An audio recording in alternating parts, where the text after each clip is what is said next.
üçün, qardaşlarım, insan qorxmamalıdır. Allahın ona verdiyindən ehtiyacı olanlara verməkdən çəkinməməlidir. Zülm olunacağını düşünməməlidir. Bu pis bir zəndir Allah haqqında.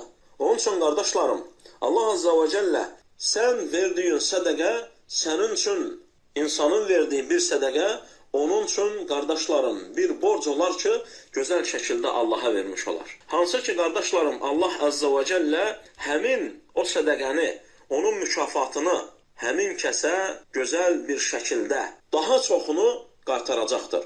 Allah Azza və Cəllə, qardaşlar, Əl-Bəqərə surəsinin 245-ci ayəsində buyurur ki: "Mən zəllezî yuqridullâhe qardan həsənə feyudâifehu lehu ad'afan kəsira vallahu yaqbidu və yabsut və ileyhi turcaun." Allah Azza və Cəllə buyurur ki, qardaşlar, və ayəyə diqqət edin və ayəni düşünün və Allah yolunda bir şeyi heç vaxt etməkdən qorxmayın. Çünki qarşılığı muhaqqaq ki veriləcəkdir. Çünki bu vəd Allahdandır, vədi haqq olandandır, sözü haqq olandandır. Sözü içərisində zərrə qədər şübhə olmayanın sözüdür. Allah Azza və Cəllə buyurur ki, kim Allaha gözəl bir borc versə, malından Allah yolunda xərcləsə, o da onun üçün bunu qat-qat artırar. Allah, qardaşlarım, onun üçün bunu qat-qat artırar. Allah kimisinin ruzusunu azaldar, kimisinin ruzusunu da artırar. Siz ona qayıdacaqsınız.